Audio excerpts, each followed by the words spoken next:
Did you realize that your motherboard is like Scotty on the original Star Trek? Yeah, he's constantly telling the captain, I need more power! I need more power! The power supply is the workhorse inside the machine to distribute that power throughout the system. In this nugget, we'll dissect the power supply and we'll really pay attention to the connectors that we would need to provide the appropriate components with power. So let's begin with a nice overview, a bird's eye view, if you will, of the power supply. There you can see it external on my machine. Obviously, there needs to be a jack in it so that we can plug it into our wall jack. And then you can see all of those wonderful power cables coming from the power supply inside the machine. For instance, I've got 4 internal hard drive bays. They're SATA bays. So we have a SATA power connector to give each drive its power. And then, of course, there's going to be a connector right next to it that we use to connect it from a data perspective.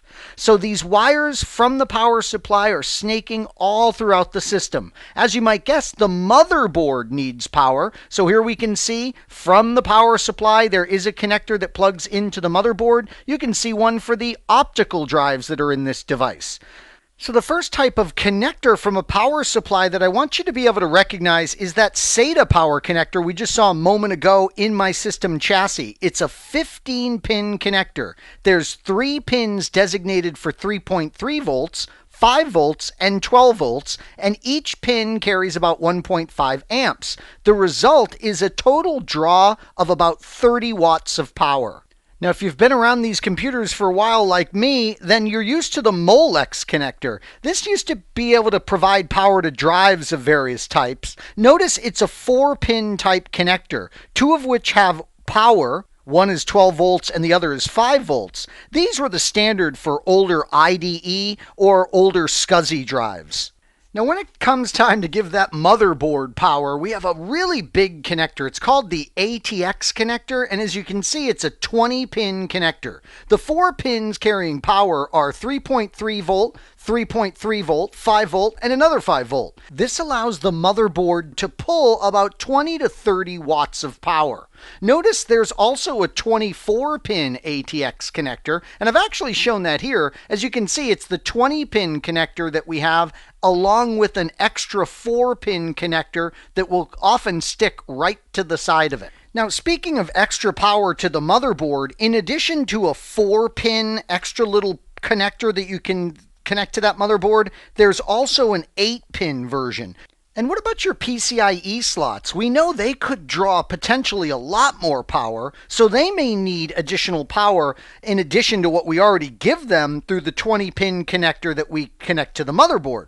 So additional connectors you might see might be 6 or 8 pins, and this is quite common with PCIe. So now that we've gotten up close and personal with the power supply and the connectors that we see it feeding to the rest of our machine, time to talk about some specifications like wattage. What you're going to do is you're going to look at the wattage that's required by the components in your system, and then you're going to make sure you have a power supply that gives more than that. Why more? Well, because you're always going to want to expand the capabilities of that device, most likely. Most power supplies today are going to provide between 250 watts and 1,200 watts.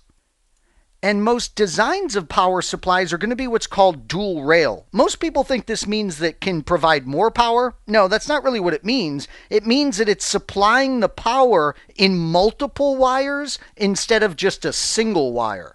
Something else we need to worry about, of course, is the size of their overall power supply. We know that not all computers these days are the same size. We could have a ginormous PC like the Alienware system that I show throughout this course. In fact, I showed it to you in the beginning of this nugget, but we could have a very small form factor PC, a tiny little blade server. So as you might guess, power supplies are going to be of various sizes. The number of connectors that we have is always a big deal because we may be adding a lot of expansion to the device. You saw in my chassis, we had those 4 nice drive bays for SATA drives. So we need at a minimum, those 4 SATA connectors.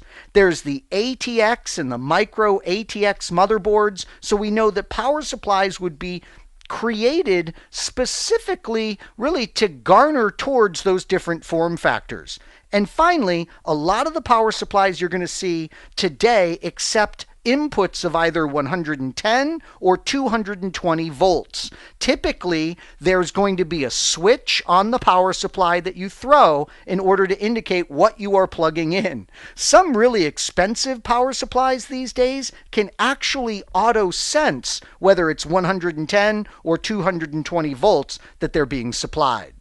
I've got the power. It's getting kind of hectic. It's getting, oh, sorry. Just had a 90s flashback there as we discussed power in this particular nugget, specifically the power supply and those lovely connectors that reach out to all those devices that crave power from the power supply. I sure hope you found this nugget informative, and I'd like to thank you for viewing.